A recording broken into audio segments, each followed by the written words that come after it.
بسم اللہ الرحمن الرحیم۔ اللہ اکبر، سبحان اللہ، الحمدللہ، استغفر اللہ، الصلاۃ والسلام علیک یا رسول اللہ صلی اللہ علیہ وآلہ وسلم۔ ناظرین، آج تک ہم اس چینل پہ آپ لوگوں کے لیے اللہ الصمد کا جو وظیفہ بتاتے رہے ہیں، اس کا مقصد اللہ رب العزت کی قربت حاصل کرنا، روحانیت حاصل کرنا، اور اس طریقے سے اپنے اندر کچھ ایسی طاقتیں پیدا کرنا ہے جو کہ اللہ رب العزت نے روح میں رکھی ہوتی ہیں، لیکن چونکہ ہم دور ہو جاتے ہیں جب اللہ کے کلام سے، اور اللہ رب العزت سے بھی ہم دور ہو جاتے ہیں، کیونکہ جو ہم دنیا میں محو ہوتے جاتے ہیں، جو ہم دنیا کے کاموں میں اپنا دل لگانا شروع کرتے ہیں، تو ہم ایمان سے اور اللہ رب العزت سے بہت دور ہوتے جاتے ہیں۔ اسی لیے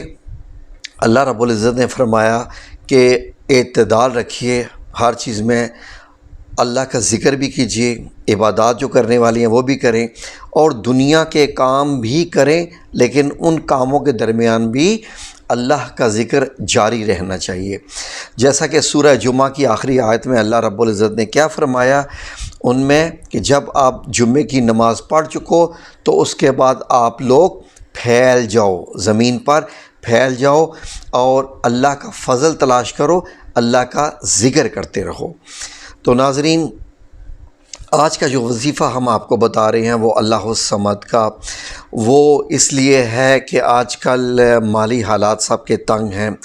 لوگ بہت پریشان ہیں، اور گھر کے اخراجات ایسے بڑھ گئے ہیں کہ گھر کی ضروریات زیادہ ہو گئی ہیں اور آمدن کافی حد تک کم ہو گئی ہے۔ تو اس لیے ایک ایسا وظیفہ ناظرین جو صدیوں سے آ رہا ہے، اور یہ اولیاء اللہ کا بتایا ہوا ہے اور سینہ بسینہ چلتا ہوا آ رہا ہے، ایسا وظیفہ بڑا آسان، انتہائی آسان، ایک دن کا عمل، اور اتنا آسان کہ ہر کوئی اس کو کر سکے، لیکن کرنے سے پہلے چند شرائط ایسی کہ ناظرین، سب سے پہلے آپ کو معلوم ہو کہ جو ذکر آپ کرنے جا رہے ہیں اس میں واقعی اللہ رب العزت نے اثر رکھا ہوا ہے، اور اللہ رب العزت کا یہ جو صفاتی نام ہے جس کو الصمد، یعنی اللہ الصمد کے اللہ بے نیاز ہے، یہ الصمد نام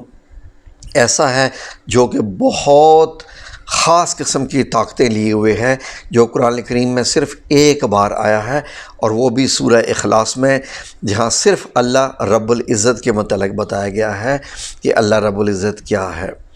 تو اس لیے ناظرین، اس کے کرنے کے لیے آپ کا یقین ہونا اشد ضروری ہے، اتنا یقین اشد ہونا ضروری ہے جتنا آپ کا اپنے زندہ ہونے پہ یقین ہے، اللہ رب العزت کے موجود ہونے پہ یقین ہے۔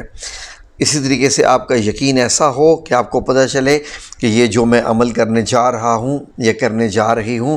اس سے اللہ رب العزت میرے بہت برکتیں عطا فرمائے گا میرے رزق میں۔ بڑا آسان عمل ہے ناظرین، جو بھی خاتون یا کوئی مرد یہ عمل کرنا چاہے، سب سے پہلے کیا کریں، باوضو ہو کے، جب آپ نماز پڑھ چکیں، اگر فجر کی نماز پڑھی ہے زیادہ اچھا ہے، ورنہ ظہر کی یا عصر کی، یا آپ مغرب کی نماز پڑھ کے، یا عشاء کی، کوئی بھی باوضو حالت میں جب آپ نے نماز پڑھی ہوئی ہو، اس کے بعد آپ کے گھر کے کچن میں یا تو گندم کے دانے آتے ہوں، یا چاول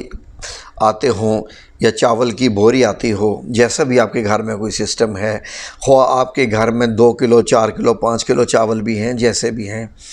تو آپ نے کیا کرنا ہے کہ سب سے پہلے آپ نے ایک مٹھی، اگر چاولوں پہ کر رہے ہیں تو چاولوں کی ایک مٹھی لے کے، جتنے چاول اس پہ آتے ہیں، آپ نے کیا کرنا ہے کہ اس کو اپنی جو مٹھی سے پلیٹ میں ڈال لیں اور پھیلا لیں، کسی پلیٹ کے اوپر پھیلا لیں، تاکہ وہ سارے چاول تقریباً زیادہ جتنے پھیل جائیں۔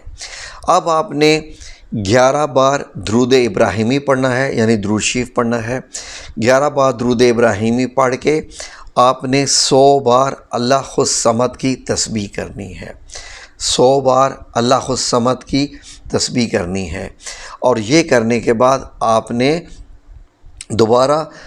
11 بار درود ابراہیمی پڑھنا ہے، اور اس کے بعد آپ نے اس پلیٹ کے اوپر جس میں وہ چاول یا وہ دانے پڑے ہوئے ہیں جتنے بھی آپ کی مٹھی میں آگے، سب کے اوپر آپ نے ایسے پھونک مارنی ہے، یعنی دم کر دینا ہے۔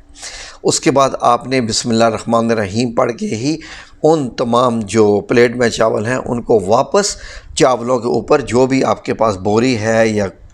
کسی عام بیگ میں ہے، شاپر میں ہے، جس میں بھی ہیں، کوئی بڑا برتن اس میں ہے، اس میں پھیلا کے کوشش کریں کہ باقی چاولوں کے ساتھ وہ مکس ہو جائیں۔ اب آپ نے یہ ذہن میں رکھ لینا ہے کہ یہ تمام کے تمام چاول الحمدللہ دم ہو گئے ہیں۔ اب دیکھیے انشاءاللہ باذن اللہ تعالی یہ میرے رب کریم کے کام ہیں، کسی انسان کے، کسی ولی اللہ کے، کسی بھی اور طاقت کے یہ کام نہیں ہیں۔ انشاءاللہ آپ جب بھی کھانا بنائیں، اس پر کھانا بنائیں، چاول بنائیں، یہ ایک علیحدہ میں بات بتا رہا ہوں آپ کو، یہ اس وظیفے سے ہٹ کے وظیفہ آپ نے کر دیا۔ اس کے بعد جب بھی کھانا بنائیں اور یقین کریں کہ اگر 3 بار درود ابراہیمی پڑھ کے، اور اگر تقریباً منیمم 10 بار اللہ الصمد پڑھ کے بھی آپ اگر اس کھانے کے اوپر دم کر دیں، سائنس کہتی ہے جی کہ یہ جو ہے ہوا یہ دم نہیں کرنی چاہیے وغیرہ، لیکن یہ بس ایک آپ کا عمل ہے، یہ اس کے اوپر ہو جائے تو انشاءاللہ باذن اللہ تعالی آپ دیکھیں گے کہ اس کھانے میں بھی کتنی برکت آ جائے گی درود شریف پڑھ کے۔ ناظرین ایک اور چیز بڑی خاص آپ کو میں بتاتا چلوں جو آج تک میں نے آپ لوگوں کو نہیں بتائی۔ آپ لوگ یقیناً انوائٹ کرتے رہتے ہیں اپنے گھر میں لوگوں کو، بعض دفعہ 10 بندے 20 بندے، یا اس طریقے سے آپ لوگ بعض دفعہ کوئی فنکشن بھی گھر پہ کرواتے ہیں، تو گھر والوں کو جو سب سے زیادہ جس چیز کی فکر ہوتی ہے وہ یہ ہوتی ہے کہ کھانا کہیں کم نہ پڑ جائے، کھانا کہیں کم نہ پڑ جائے۔ تو اس کے لیے میں آپ کو ایک عمل بتاتا ہوں کہ اگر ایسا ہے، فار ایگزامپل ایک دیگچہ ہے جس میں آپ نے چاول بنائے ہوئے ہیں اور مہمان 10 آنے تھے، مہمان تو 15-20 ہو گئے، اب آپ کو تو پریشانی لاحق ہوگی کہ یہ شاید پورا نہ آئے یا کوئی 2 بار یا 3 بار نہ مانگ لے، تو اس معاملے میں آپ پریشان مت ہوئیے۔ اگر آپ سمجھتے ہیں کہ بندے زیادہ آ چکے ہیں تو آپ نے ایک کام کرنا ہے، خواہ آپ کا سالن ہے جی ٹھیک ہے، یعنی کسی دیگچے میں سالن پکا ہوا ہے یا چاول ہے، آپ نے ناظرین کرنا کیا ہے ذہن میں رکھیے غور سے، آپ نے ڈھکن نہیں اٹھانا۔ آپ کے بندے زیادہ آ چکے ہیں، مہمان زیادہ آ چکے ہیں، آپ نے 3 بار درود شریف پڑھ کے بے شک دیگچے کو دم کر دیں، ہیں جی، یا جو بھی آپ کا سالن والا ہے اس کو کر دیں۔ اس کے بعد آپ نے کیا کرنا ہے کہ دم کرنے کے بعد آپ نے ڈھکن نہیں اٹھانا، جو بھی آپ کا چاول نکالنے کا برتن ہے یا سالن نکالنے کا ہے اس سے آپ نکالتے رہیے، ڈھکن آپ نے نہیں ہٹانا۔ یہ ایک ایسا عمل ہے، اگر آپ اس پہ یقین کریں، اللہ کرے کہ آپ یقین کریں، ایسا عمل ہے کہ 10 کا آپ نے بنایا تھا، 15 مہمان آ گئے، 50 مہمان بھی آ جائیں گے تو سب کو پورا ہو جائے گا۔ کیسے پورا ہو جائے گا اس کے بارے میں مت پوچھیے گا، یہ کچھ ایسے کام ہوتے ہیں جو کہ بتانے والے نہیں ہوتے، یہ اللہ رب العزت کی بابرکت ذات ان کو جانتی ہے، اور اللہ رب العزت ان کو اس کو کیسے بڑھا دیتا ہے، وہ کیا عمل ہو جاتا ہے، یہ سب روحانی باتیں ہیں۔ آپ صرف اس پہ یقین رکھیے۔ کیا کرنا ہے؟ ڈھکن نہیں ہٹانا۔ ڈھکن نہیں ہٹانے سے مراد کیا ہوتی ہے کہ آپ نے دیکھنا نہیں ہے کہ اب باقی کتنے رہ گئے ہیں، دیکھنا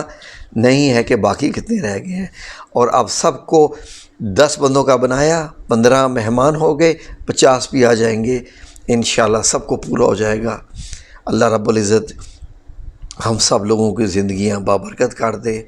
اور ہمارے رزق میں برکت دے۔ ویسے تو بابرکت رزق کا جو سب سے بہترین حل ہوتا ہے نا ناظرین، اگر آپ کی آمدن بابرکت ہے، جائز اور حلال طریقے سے ہے، تو اس میں آ جاتی ہے۔ کوشش کیجئے ناظرین کہ سب اکٹھے بیٹھ کر ہی کھائیں، ایک جگہ بیٹھ کے کھائیں، اس سے بھی برکتیں آتی ہیں، بہت برکتیں آتی ہیں کھانے میں۔ جو علیحدہ علیحدہ آج کل ہمارے ہاں ایک سسٹم شروع ہو گیا نا کہ کوئی کھانا لیتے ہیں، اپنا سالن لیا، کھانا لیا، ٹرے میں ڈالا اور اپنے کمرے میں لے کے چلے گئے، وہ اپنے کمرے میں لے کے چلے گئے، یہ سب چیزیں اچھی نہیں ہیں، اس سے کھانے میں بے برکتی آتی ہے، اور یقین کیجئے کہ وہ برکتیں نہیں آتی نہ کھانے میں نہ رزق میں جب اکٹھے بیٹھ کے نہ کھایا جائے تو۔ ٹھیک ہے جی، انشاءاللہ بِإِذْنِ اللہ تعالیٰ عمل کیجئے اور ایسا کر کے دیکھیے گا، جب اللہ رب العزت انشاءاللہ بِإِذْنِ اللہ تعالیٰ برکتیں دے گا، اور یقیناً دے گا۔ آپ نے ہماری ویڈیوز پہ کمنٹس کر کے بتانا ہے کہ ایسا ہوا اور کیسا ہوا، ہونا تو ہے ایسا انشاءاللہ، مجھے اس بات پہ یقین ہے۔ آمین یا رب العالمین برحمتک یا ارحم الراحمین۔